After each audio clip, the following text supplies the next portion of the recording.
मित्रो, आजच्या भागामध्ये कुणी आणि का इतिहास जतन करावा, इतिहास जतन करणं का आवश्यक आहे, या संदर्भानं आपण चर्चा करणार आहोत. काही महत्त्वाचे मुद्दे आपल्यासमोर मी ठेवणार आहे. पहिल्यांदा इतिहास म्हणजे काय हे आपण एकदाचा समजून घेणं गरजेचं आहे. तर भूतकाळातील सत्य, घटना, प्रसंग आणि व्यक्तींची आणि त्यांच्या योगदानाची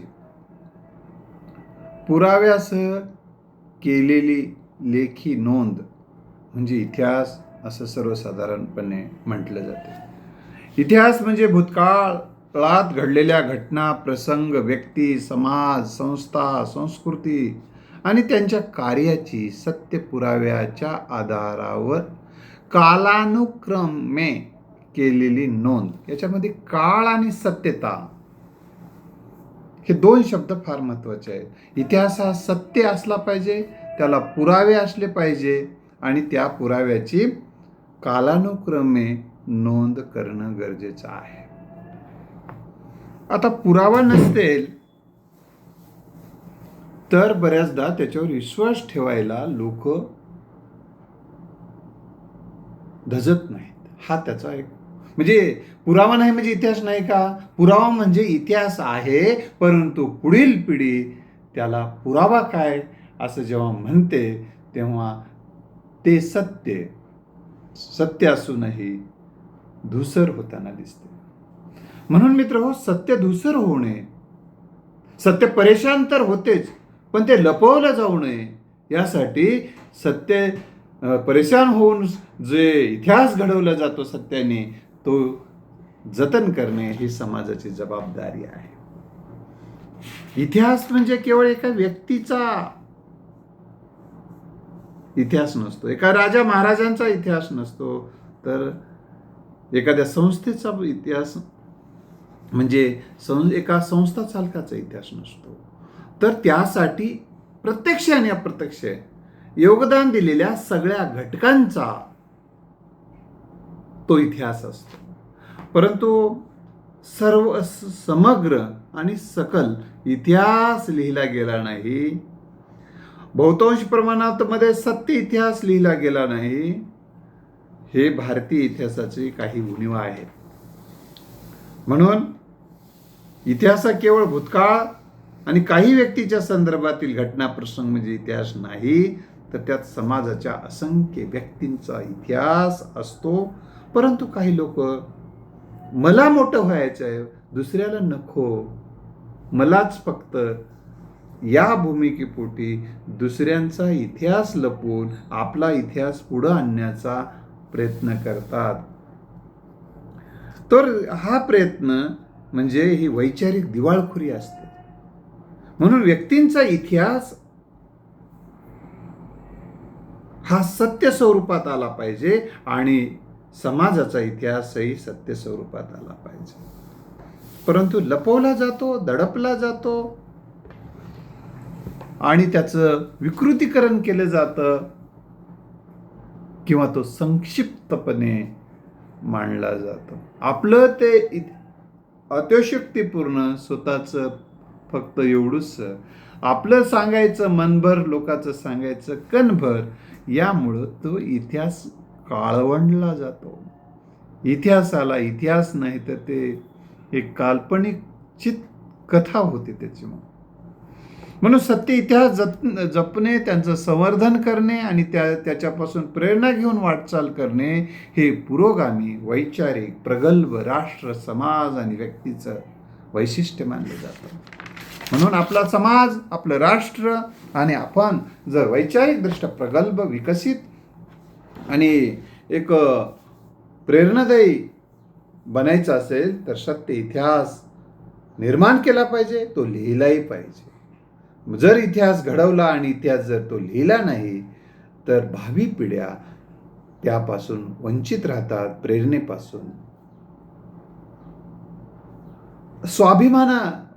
आमचा अभिमानापासूनही दूर राहतात. आणि वर्तमानाला दिशा देण्याची ताकद इतिहासामध्ये असते. म्हणून वर्तमानाला जर अधिक चांगली दिशा आणि चांगली गती द्यायची असेल तर इतिहासाचे जतन ही एक काळाची गरज आहे.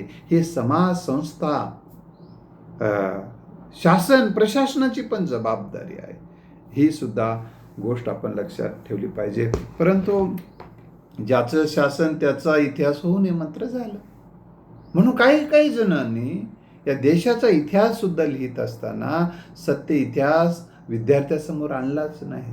फक्त इंग्रजांचा इतिहास इतका शालेय जीवनामध्ये, हायस्कूलमध्ये शिकवला गेला. फारसा या देशावर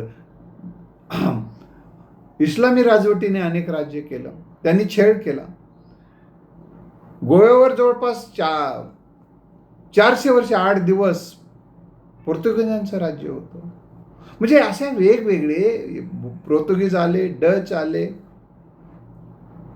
इंग्रज आले आणि मुस्लिम वेगवेगळ्या घटकांनी या देशावर राज्य केलं, वेगवेगळ्या शाह्यांनी राज्य केलं. परंतु त्या शाह्याचा इतिहास रंगवला गेला नाही, म्हणजे आणला नाही समोर फारसा. आणि इंग्रजांचा इतिहास तेवढा समोर आला. याचं कारण काय आहे तर त्यांच्या पार्श्वभूमीवर, इंग्रजाच्या पार्श्वभूमीवर देशाला स्वातंत्र्य मिळालं. आणि स्वातंत्र्याच्या मध्ये ज्यांच्या हातात, स्वातंत्र्यानंतर ज्यांच्या हातात सत्ता आली, त्यांचा इतिहास समोर आणण्याच्या भूमिकेतून सुद्धा, आणि तेच इतिहास समोर आणण्यामुळे मागचा इतिहास फारसा समोर आला नाही. पण छत्रपती शिवाजी महाराजांचा सुद्धा इतिहास जितका समोर यायला पाहिजे तितका आला नाही. शाहिस्तेखान ची फजिती, अफजल खानाचा वध, आग्र्याहून सुटका, एवढ्या आणि 4-2 घटना विद्यार्थ्यांना शिकवल्या गेल्या. फारसा इतिहास म्हणजे इतिहास, जिवंत इतिहास छत्रपती शिवरायांचा देखील फारसा आला नाही. मित्र, हे येणं गरजेचं आहे. भविष्य उज्ज्वल करण्यासाठी हा इतिहास मदत करत असतो. यशातून जशी प्रेरणा मिळते तसं अपयशातून बोध मिळतो. म्हणून इतिहासामध्ये जसं यश असते तसं अपयश असते, संघर्ष असतो जसा तसा समन्वय असतो. म्हणजे जेव्हा कुठे संघर्ष करायचा, कुठे समन्वय करायचा, हा इतिहास शिकवतो. छत्रपती शिवाजी महाराजांनी अनेक ठिकाणी संघर्ष केला, अनेकदा समन्वय घडवून आणला. बाबासाहेब आंबेडकरांनी देखील संघर्ष केला, काही ठिकाणी समन्वयाची भूमिका घेतली. संघर्ष म्हणजेच इतिहास नसतो, तर समन्वय, त्या समन्वयाचे अधिष्ठान इतिहासाला असते. म्हणून बऱ्याचदा काही जण म्हणतात की मोडेल पण वाकणार नाही. पण असं नसतं. इतिहासामध्ये समन्वय असतो आणि संघर्ष पण असताना दिसतो. आणि जैसी जैसी वेळ पडे तैसे तैसे होणे घडे, हा तुकोबारायांचा संदेश तर इतिहासामध्ये ज्यांनी ज्यांनी विसरला ते संपलेले आहेत.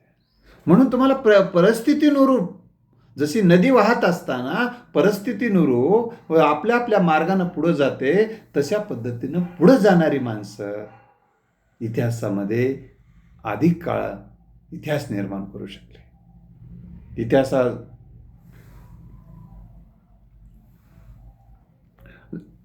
इतिहास आहे तसा जतन करणं, त्याचं संवर्धन करणं समाजाची सामाजिक जबाबदारी आहे.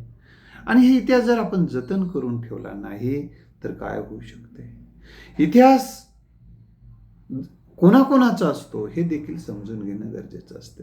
आठवणी काळाबरोबर धूसर होतात. काही जणांकडे इतिहासाचा साचा आहे, परंतु तो माणूस मेल्यानंतर इतिहास तो सांगू शकत नाही. त्यामुळे लेखी नोंदी करणे, जे छायाचित्र जतन करून ठेवणे, पत्र जतन करून ठेवणे, पुस्तकं जतन करून ठेवणे, अहवाल जतन करून ठेवणे, वर्तमानपत्र जतन करून ठेवणे, ध्वनिमुद्रणे जतन करून ठेवणे, व्हिडिओ जतन करून ठेवणे, म्हणजे डिजिटल दस्तऐवज, हे पुढील पिढ्यासाठी अतिशय उपकारक ठरतो, विश्वासार्ह ठरायला मदत होतो. म्हणून महत्त्वाच्या घटना, प्रसंग, व्यक्ती आणि त्याचे कार्य विस्मृतीत जाणे हे देशाचं, समाजाचं, कुटुंबाचं एक फार मोठी हानी असते. ही गोष्ट आपण लक्षात ठेवली पाहिजे. इतिहास यासाठीही अभ्यासला असावा लागतो, प्रेरणा घेण्यासाठी, मार्गदर्शन घेण्यासाठी, दीपस्तंभासाठी, होका यंत्रासारखं इतिहास काम करतो. परंतु काही गोष्टी इतिहासातला यश जसं प्रेरणा देते तसं चुका हे आपल्याला बोध देतात, असं मी तुम्हाला आत्ताच म्हणालो. तर भूतकाळातील चुका आपल्याला टाळता येतात. बोध घेऊन काय करायचं, बोध घेऊन घरी बसायचं का टाळ्या वाजवत? नाही. तर बोध घेऊन पुढे मग असं म्हणतात बघा, पुढच्याच ठेच मागचा शहाणा. हे शहाणपण समाजाला देण्याचं काम या इतिहासाच्या माध्यमातून होत असते. म्हणून इतिहास जतन केला पाहिजे. इतिहास मी आत्ताच सांगितलं की आपल्या देशामध्ये व्यक्तींचा इतिहास, कुटुंबाचा इतिहास, गावाचा इतिहास, संस्थांचा इतिहास, शाळा, महाविद्यालय, विद्यापीठांचा इतिहास हा लोकांसमोर येणं अतिशय गरजेचं आहे. एखादी महाविद्यालय असेल, संस्था असेल, तर आज जे दिसते तेच म्हणजे इतिहास नसतो, तेच म्हणजे सत्य नसते. तर त्याच्या अगोदर ते महाविद्यालय आज जे घडलेलं आहे ते घडण्यामध्ये प्रारंभापासून अनेकांचं तिथं घाम गळलेला असतो, आर्थिक योगदान त्यांनी दिलेलं असतं, वेळेचं वेळ दिलं असतं, परिश्रम घेतलेले असतात, अनेक संघर्षावर मात केलेली असते. हे सगळं करून हे आजचं रूप आलेलं असतं.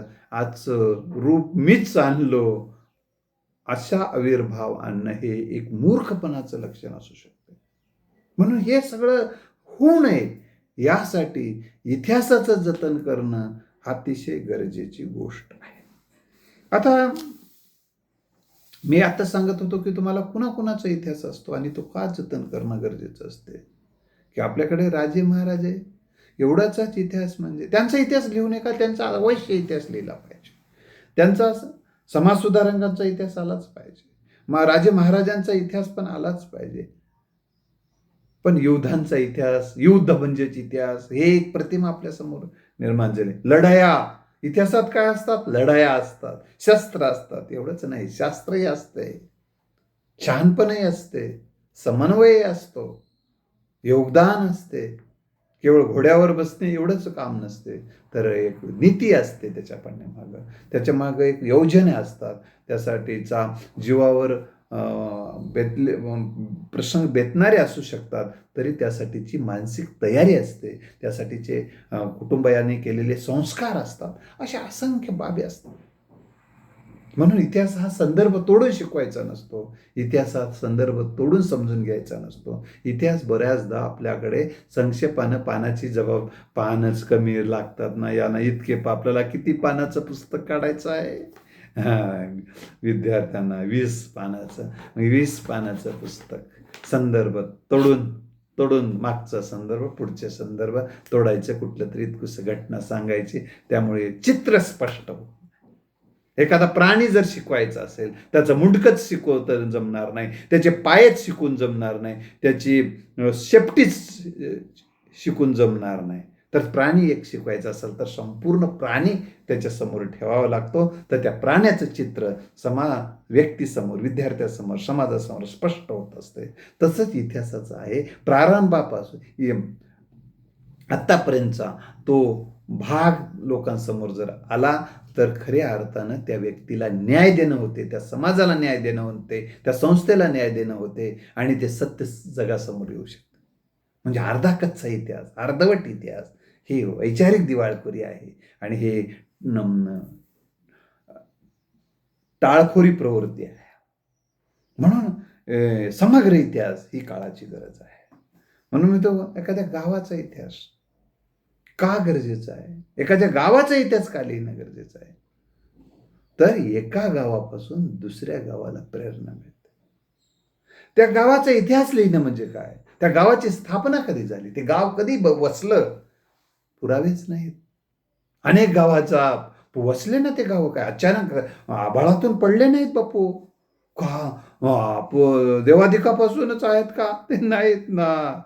ते गाव वसले, स्थापना झाली त्यांची, म्हणजे सुरुवात झाली त्या गावात. मग तेव्हा सुरुवात झाली, जसं एखादं नगरामध्ये असते बघा. आताही तुम्ही बघता आजूबाजूला, शहराच्या आजूबाजूला काही नगरं तयार होतात, तेव्हा तिथं कोणीतरी जाऊन पहिल्यांदा घर बांधते, तिथं पहिल्यांदा कोणी रस्ता नसते, कोणीतरी रस्ता करण्याचा प्रयत्न करते. असे वेगवेगळे घटक आहेत. तसं हे गावं असे झालेले आहेत. मग ते कुणी उभं राहिलं, कोणाचं घर पहिल्यांदा आलं, याचा इतिहासाने लिहून ठेवला नाही. ठेवण्याची आमच्याकडे सोय नाही, तशी शिक्षण व्यवस्था या देशात रुजू दिली गेली नाही. हे पाप कोणी केलं आणि आता तरी ते पाप होऊ नये किंवा हे बघितलं पाहिजे.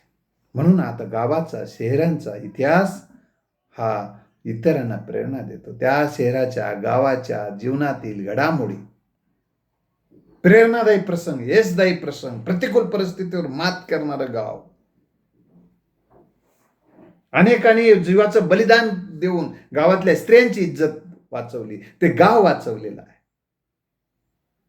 अनेकांना हे गाव वाचवताना प्रयत्न करत असताना अनेकांना एका रांगेत उभं करून त्यांना संपवण्यात आलं. कल्लाळीसारखं गाव आहे, असे अनेक आहेत गाव.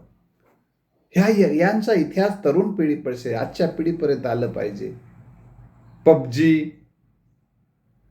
आणि एखादं बिअर बार, कॅफे म्हणजे इतिहास नाही. कॅफे म्हणजे याच्यातच रमलेली पिढी आहे. या पिढीला आम्हाला हा वैभवशाली इतिहास वारंवार सांगण्याचा प्रयत्न आणि सगळ्या शाखातून या देशाचं योगदान आम्हाला देता आलं पाहिजे. या देशातल्या महापुरुषांनी हे राष्ट्र घडवण्यासाठी, मग व्यक्ती असेल म्हणजे त्याच्यामध्ये मग संस्था असतात, त्याचबरोबर व्यक्ती असतात. त्या व्यक्तीमध्ये समाजसुधारक आहेत, साहित्यिक आहेत, शास्त्रज्ञ आहेत, वैज्ञानिक आहेत, तंत्रज्ञ आहेत, कलावंत आहेत, डॉक्टर्स आहेत, इंजिनियर्स आहेत, कामगार आहेत. कामगार आहे, तळपती तलवार आहे, सारस्वतानं मी थोडा गुन्हा करणार आहे म्हणजे सत्य सांगणार आहे, असं कवींनी सांगून ठेवलेलं आहे, नारायण सुरी यांनी.